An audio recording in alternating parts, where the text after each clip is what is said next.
Assalomu alaykum, hurmatli o'rtoqlar. Shu videoni o'tkazib olishga shoshmanglar. Sababi, xabaringlar bor, ijtimoiy tarmoqlarda keng muhokamalarga sabab bo'layotgan Koreyadagi Kim Nozimani o'limi bo'yicha adolat istab kelayotgan, adolat so'rab kelayotgan O'zbekistondagi yagona Telegram kanali, ya'ni Detektiv.uz Telegram kanalini vzlom qilishdi. Iltimos, maksimal darajada ushbu detektiv kanalini yo'qotib qo'ygan insonlarga tarqatib yuboringlar, qo'lingizdan kelganicha o'zingizlarning Instagram sahifalariga, storylarga belgilab qo'yinglar. Detektiv.uz Telegram kanali qaytadan ochildi o'rtoqlar. Iltimos qilardimki, shu videoni hammaga maksimal darajada tarqatib yuborishinglarni, sababi O'zbekistonda yagona bo'lgan Detektiv.uz Telegram kanali faqatgina Nozimani qotillarini topish bo'yicha o'zligini, hissaligini qo'shib kelishyapti. Juda ham ko'p savollarga javobni aynan shu Detektiv.uz Telegram kanalidan topasizlar.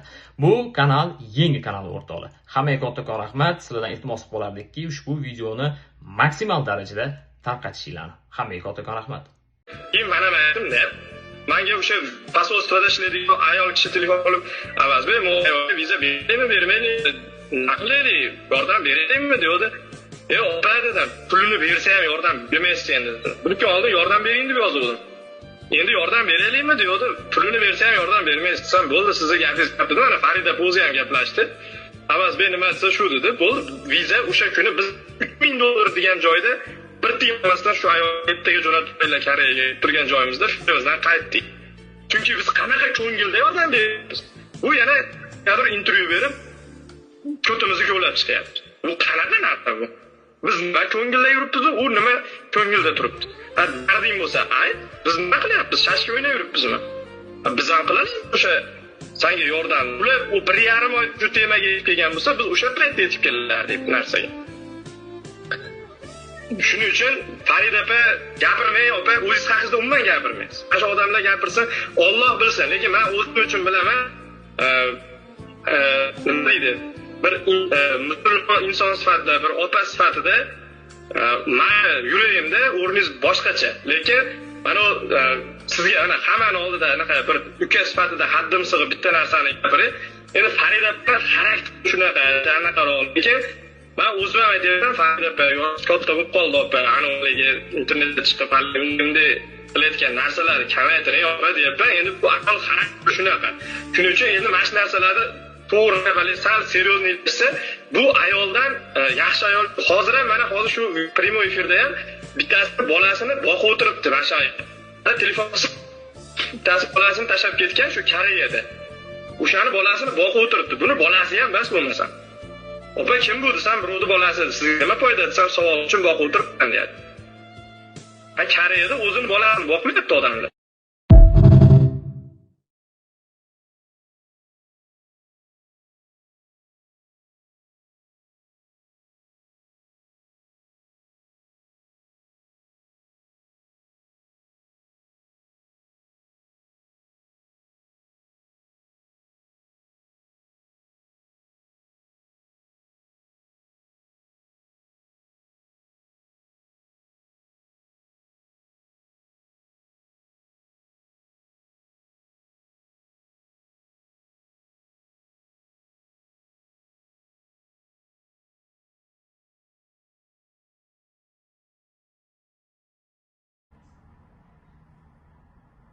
Sizga yaxshimisiz? Siz rahmat. Uydamisiz? Hozir endi ishga chiqyapti. Ana hali 4:30gacha bor-ku, ana uyga kelib ketasizmi? Hamma produktlarni olib ketasizmi? Bekorga tashlab yuboraman-da, uvol bo'lmasin. Yo'q, просто kerak emas-da o'shanga.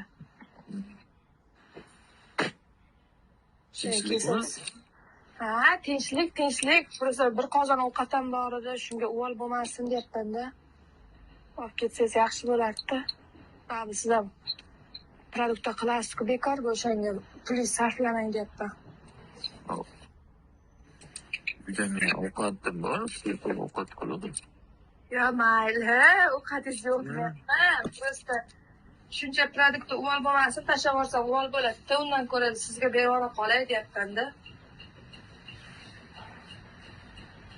Hozir o'taman. Hozir o'taman. Bo'p. Alo. Siroj aka, mana kelyapsizmi, ketaman deyapti.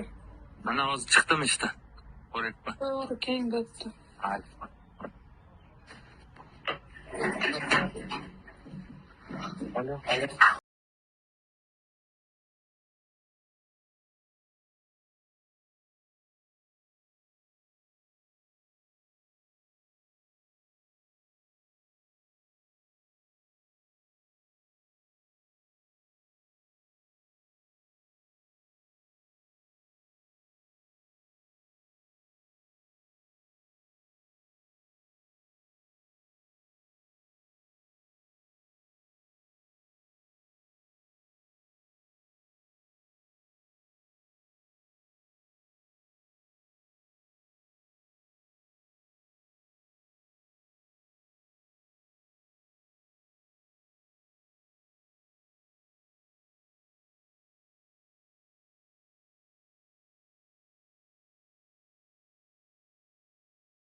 Mana men aytdim-da. Menga o'sha посольствоda ishlaydigan ayol kishi telefon qilib, "Avazbek, men viza beraymi, bermaymi? Naqllaydi, yordam beraymi?" dedi. Opa dedim, pulini bersa ham yordam bermaysiz endi. Bir kun oldin yordam bering deb yozuvdim. Endi yordam beraylikmi dedi. Pulini bersa ham yordam bermaysiz. Sen bo'ldi, sizga gapingiz gapdi. Mana Farida o'zi ham gaplashdi. Avazbek nima desa shu dedi. Bo'ldi, viza o'sha kuni biz $3000 degan joyda bir tiyomasdan shu ayol ertaga jo'natib qo'ydilar Koreyaga turgan joyimizda shundan qaytdik. Chunki biz qanaqa ko'ngilda yordam beramiz. U yana kadar intervyu berib ko'timizni ko'lab chiqyapti. Bu qanaqa narsa bu? Biz nima ko'ngilda yuribmiz, u nima ko'ngilda turibdi. Darding bo'lsa, ayt, biz nima qilyapmiz? Shashka o'ynab yuribmizmi? Biz ham qilaylik o'sha senga yordam. Ular u 1,5 oy shu temaga kelgan bo'lsa, biz o'sha paytda yetib keldik bu narsaga. Shuning uchun Farida opa gapirmay, opa o'zingiz haqingizda umuman gapirmaysiz. O'sha odamlar gapirsa, Alloh bilsin, lekin men o'zim uchun bilaman. Nima deydi? Bir musulmon inson sifatida, bir opa sifatida men yuragimda o'rningiz boshqacha. Lekin mana sizga ana hammani oldida anaqa bir uka sifatida haddim sig'ib bitta narsani gapiray. Endi Farida opa xarakter shunaqa, anaqa lekin Men o'zim aytyapman, Farida opa, yosh katta bo'lib qoldi opa, aniqligi internetda chiqib bunday qilayotgan narsalarni kamaytiring opa deyapman. Endi bu aql xarakter shunaqa. Shuning uchun endi mana shu narsalarni to'g'ri balki sal seriozniy desa, bu ayoldan yaxshi ayol. Hozir ham mana hozir shu prямой efirda ham bittasi bolasini boqib o'tiribdi mana shu ayol. Telefonni bittasi bolasini tashlab ketgan shu Koreyada. O'shani bolasini boqib o'tiribdi. Buni bolasi ham bas bo'lmasa. Opa kim bu desam, birovning bolasi. Sizga nima foyda desam, savol uchun boqib o'tiribman deydi. Koreyada o'zini bolasini boqmayapti odamlar.